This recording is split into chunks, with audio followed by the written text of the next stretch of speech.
தேவனுடைய ஒரு பெரிய நோக்கம் ஒன்று எல்லாருடைய வாழ்க்கையிலுமே அழகா ஒளிந்திருக்கு. ஒரு பெரிய ஒரு திட்டத்தை ஆண்டவர் இங்க இருக்கிற எல்லாருடைய வாழ்க்கையிலும் ஒளித்து வைத்திருக்கிறார். பவுல் ஜெபிக்கிறான், ஆண்டவரே, நான் பேசினா எத்தனையோ பேர் மனம் திரும்புறாங்க, எத்தனையோ சபைகளை நான் நிறுவுறேன், நான் தொட்டு நிறைய பேர் குணமாகறாங்க, அவ்வளோ காரியங்களை நீங்க என்ன வச்சு செய்ய வைக்கிறீங்க. ஆனா இப்போ எனக்கு ஒரு தேவை இருக்கு. என்ன தேவைன்னா, எனக்குள்ள ஒரு சின்ன பலவீனம் இருக்கு, இந்த பலவீனத்தை எனக்குள்ள நீக்கிடுங்க அப்படின்னு சொல்லி ஒரு சின்ன ஜெபத்தை பவுல் ஜெபிக்கிறான். பவுல் நினைச்சிருப்பான், இந்த பிரேயரை நான் பண்ண உடனே ஆண்டவர் நெக்ஸ்ட் மொமெண்ட் எனக்கு ஒரு பெரிய அதிசயத்தை செய்வார்னு பவுல் நினைச்சிருப்பான். ஆனா அவன் சாகிற வரைக்கும் அந்த வியாதியிலிருந்து ஆண்டவர் அவனை குணப்படுத்தவே இல்லை. ஹல்லேலூயா. இது கேட்கறது கொஞ்சம் பயமா இருக்கும், ஆனா இதுதான் உண்மை.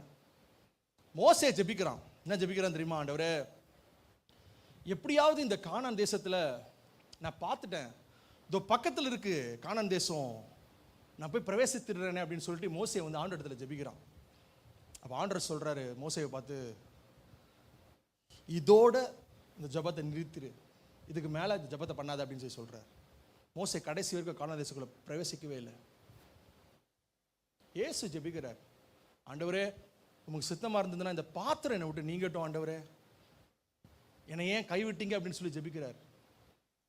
Jesus prayer was also not answered. இயேசுடைய பிரேயரும் பதிலளிக்கப்படவில்லை.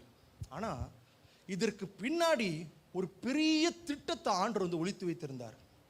அது என்ன திட்டம் தெரியுமா? மோசே கானான் தேசத்துக்குள்ள பிரவேசிக்கல, ஆனா மகிமையில ஆண்டவர் மோசேவையும் எலியாவையும் இயேசு கிறிஸ்துவையும் சந்திக்க வைத்தார். ஹல்லேலூயா. ரெண்டாவது, இயேசு அந்த ஜெபத்துக்கு ஆண்டவர் பதிலளிக்காம இருந்தாலும் எல்லா நாமத்திற்கும் மேலான ஒரு நாமத்தை தந்து கட்டளிட்டு முழங்கால்கள் யாவும் முடங்கும்படியாய் இயேசு கிறிஸ்து கர்த்தர் என்றதான ஒரு பெரிய நாமத்தை ஆண்டவர் கட்டளையிட்டார்.